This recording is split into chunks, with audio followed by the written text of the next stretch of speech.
जी, ये दिनांक 27 सितंबर 2024 को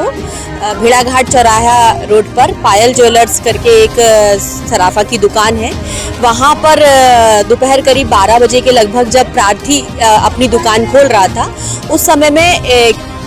दो व्यक्तियों के द्वारा एवं दो अन्य लोगों के द्वारा यानी 4 लोगों के द्वारा रैकी करने के पश्चात ये घटना को अंजाम दिया गया था। वो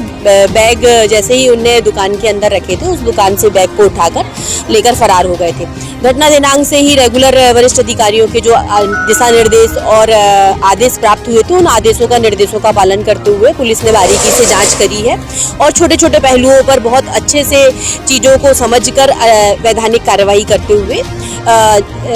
आरोपी और मसरूका को जब्त करने का प्रयास किया है। इस प्रयास के दौरान घटना स्थल से लेकर करीब 150 किलोमीटर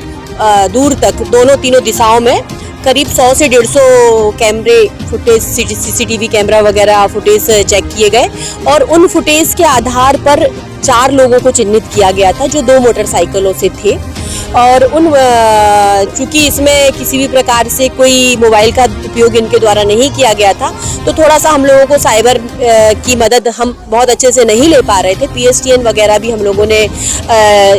करवाया था, पर PSTN में भी किसी प्रकार के कोई साक्ष्य संकलित नहीं हो पा रहे थे। तब हमारी विवेचना केवल और केवल CCTV फुटेज पर और मुखबिरों की सूचनाओं पर चल रही थी। इसी बीच में हम लोग छत्तीसगढ़, चूँकि एक सूचना प्राप्त हुई थी कि ये लोग वहाँ के हो सकते हैं, तो हम लोग छत्तीसगढ़ गए थे। छत्तीसगढ़ में जब हमने वहाँ पर जाके जांच की तो वहाँ पर हमें किसी के माध्यम से ये बात पता चली थी कि शायद उड़ीसा के ये व्यक्ति इस तरीके की घटना को अंजाम, उड़ीसा के लोग, पर्टिकुलर पाकलापल्ली गांव है गंजाम डिस्ट्रिक्ट के अंतर्गत, वहाँ पर ये लोग हैं जो इस तरीके की घटना को अंजाम देते हैं। तब हमने अपने मुखबिर तंत्र को स्ट्रॉन्ग किया और मुखबिर तंत्र को स्ट्रॉन्ग करने के बाद जो फुटेज हमें प्राप्त हुई थी, उन फुटेज को हमने सर्कुलेट किया व्हाट्सएप ग्रुप के माध्यम से। हमारी जो इंटरनल टीम होती है, जो गुप्त सूचनाएं इधर से उधर करते हैं व्हाट्सएप ग्रुप के माध्यम से, तो हमने उसमें उस तरीके को अपनाते हुए इस सरगना तक, इस गैंग तक हम लोग पहुँचे और चूँकि नाम आइडेंटिफाई हुआ, वरिष्ठ अधिकारियों के आदेश जब हमें प्राप्त हुए तो हम लोग वहाँ पहुँचे और हम लोगों ने एक व्यक्ति को वहाँ से गिरफ्तार करके लेके आए हैं। उसके 3 अन्य साथी और जो हैं वो फरार हैं और